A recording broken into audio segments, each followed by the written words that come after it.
नमस्कार, मी स्नेहा आपल्या यूट्यूब चॅनलमध्ये तुम्हा सर्वांचं स्वागत करते.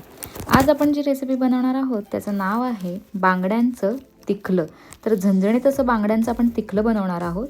तर जास्त वेळ न घालवता सुरुवात करूया आजच्या या रेसिपीला.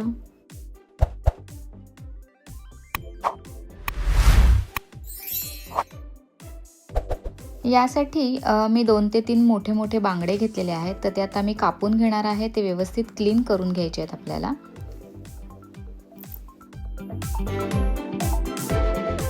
बांगडे मी आता व्यवस्थित स्वच्छ धुवून घेतलेले आहेत. त्याच्या आतमध्ये जो काळ्या रंगाचा एक लेयर असतो तो काढून टाकायचा आहे, नाहीतर कधी कधी कडवटपणा येतो.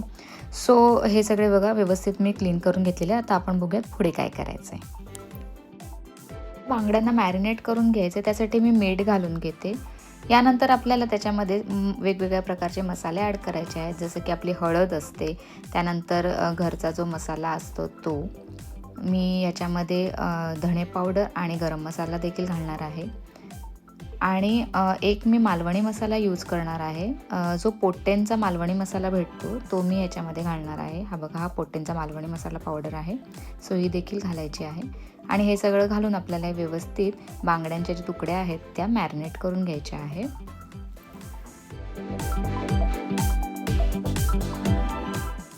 मी अख्खे धणे आणि बेडगी मिरची हे भिजत घातलेलं होतं 10 ते 15 मिनटं.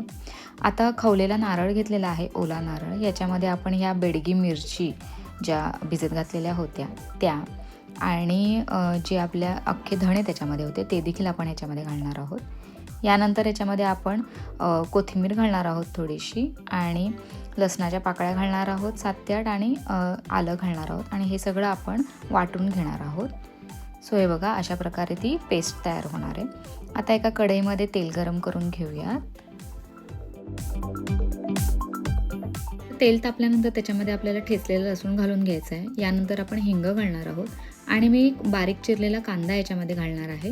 हा कांदा आपल्याला व्यवस्थित फ्राय करून घ्यायचा आहे. तो गुलाबीसर होईपर्यंत त्याला शिजवून घ्यायचा आहे.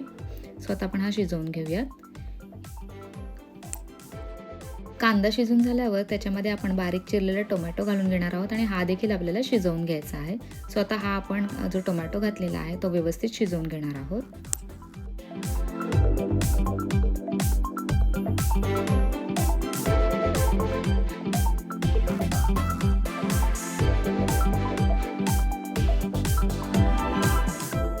आता बऱ्यापैकी आपला टोमॅटो शिजलेला आहे. आता आपण याच्यामध्ये हळद घालून घेऊयात. यानंतर आपला जो घरचा मसाला आहे तो घालून घेऊयात.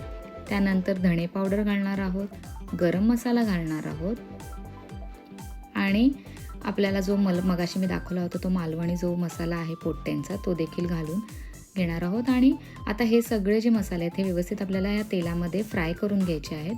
यानंतर जे आपण वाटण केलेलं होतं ते देखील आपण ह्याच्यामध्ये घालून घेणार आहोत. आणि आता हे व्यवस्थित वाटण देखील फ्राय करून घ्यायचं आहे आपल्याला.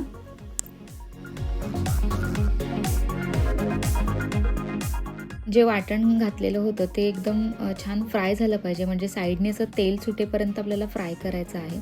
वाटलं तर तुम्ही थोडंसं पाणी ॲड करा, कारण की हे थोडंसं लिप्त करायचं आहे आपल्याला. आता ह्याच्यामध्ये आपण कोकमचा अगळ घालणार आहोत. जर तुम्हाला पाहिजे असेल तर तुम्ही चिंच देखील वापरू शकता. आता हे बघा, हे व्यवस्थित थोडंसं म्हणजे कमी रश्शावालं झालेलं आहे. सो आता ह्याच्यामध्ये आपण ज्या बांगड्यांच्या तुकड्या होत्या मॅरिनेट केलेल्या त्या ॲड करून घेऊयात. आणि आता आपल्याला हे बांगडे याच्यामध्ये व्यवस्थित शिजवून घ्यायचे आहेत. सो मी आता हे शिजवून घेणार आहे.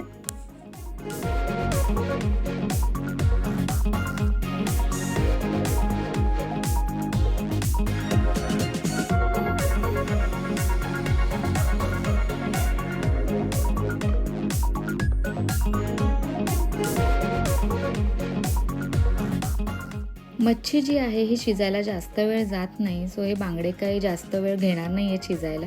आता एकदा थोडेसे पलटी केल्यानंतर आपण पुन्हा एकदा झाकण लावून ठेवणार आहोत आणि ते आपलं जे बांगड्यांचं तिखलं आहे मस्तपैकी आंबट तिखट हे रेडी होणार आहे.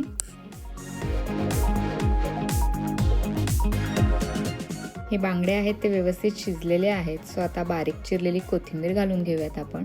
आणि आता हे खाण्यासाठी एकदम रेडी आहेत. सो झणझणीत असे बांगड्यांचं तिखलं थोडंसं मालवणी स्टाईलचं आहे आणि मी कोकणी स्टाईल ॲड केलेली आहे त्याच्यामध्ये. सो आता हे तुम्ही भाकरीसोबत भातासोबत कशासोबतही खाऊ शकता. ही रेसिपी आवडली असेल तर आपल्या चॅनलला लाईक करा, शेअर करा आणि सबस्क्राईब करायला विसरू नका. लवकरच भेटू पुन्हा नवीन एका व्हिडिओमध्ये. तोपर्यंत स्टे ट्यून.